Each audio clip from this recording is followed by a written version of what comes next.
As a result of Helen Keller's crusade for the handicapped and her well-known adaptation to becoming both deaf and blind, Helen Keller has made a very large impact on society. Although the world is full of suffering, it is full also of the overcoming of it. These words by Helen Keller ring true to her ideas and emotions as she fought to help handicapped people all over the world. I remember as a young girl reading books about Helen Keller and being fascinated by her story and her growth as a person. Helen Keller's childhood was very rough, but in the end it helped her. She attended Perkins School for the Blind in 1888, where she finally felt at home. This helped her and encouraged her to become a crusade for the blind and help make strides for deaf. Helen Keller's childhood was a struggle at first. She was born in 1888, a physically normal child in Tuscumbia, Alabama. An unknown illness, which researchers today believe to be scarlet fever, left her deaf and blind at the age of 19 months. She struggled once she realized that her family talked with their mouths and she could not.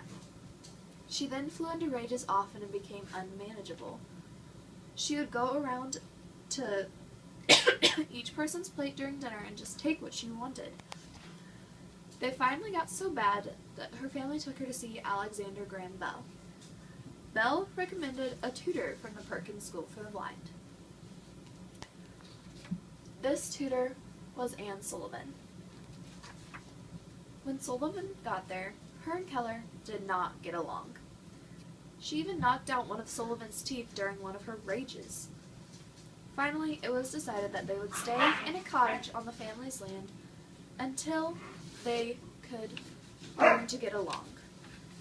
Once they had grown together and helped each other, she taught her to read and write in Braille. Braille is a form of written language for blind people, in which characters are represented by patterns of raised dots that are felt with the fingertips. Sullivan also introduced Keller to the Perkins School for the Blind, where her life was forever changed. Helen Keller would continue to go study at Perkins every winter. She began to finally be able to interact and communicate with kids her own age. She would study French, arithmetic, geography, and many other subjects. In the fall of 1981, Keller wrote a story for the director of Perkins Institute, Michael Anagnos. He liked it so much, he got it published. A few weeks later, someone contacted the school and told them that Helen Keller had plagiarized.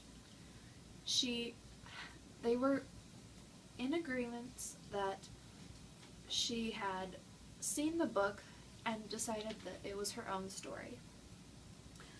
They finally left Perkins, hurt, and did not return. Helen Keller would actually finally decide to return in adulthood. This was only a small roadblock in Helen Keller's path to success. She achieved many things in her life. She would write 5 books, including an autobiography. She published many articles about prevention of blindness and the special problems in education of the blind. And she was also the subject of a play and a movie called Deliverance. In 1924, Keller joined the American Foundation for the Blind as a fundraiser and advisor. They even had an overseas branch that was named after her. These are only a few of the many things that Helen Keller did in her lifetime. With all of her accomplishments, Helen Keller's life was full of many contributions to society.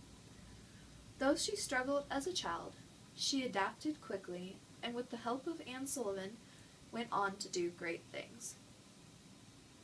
She eventually decided to go back to Perkins as an adult and continue to help blind children in the school. Her achievements are uncountable, and she led a very full life before passing away at the age of 87 in 1968. As I said earlier, although the world is full of suffering, it is full also of the overcoming of it. And Helen Keller did overcome.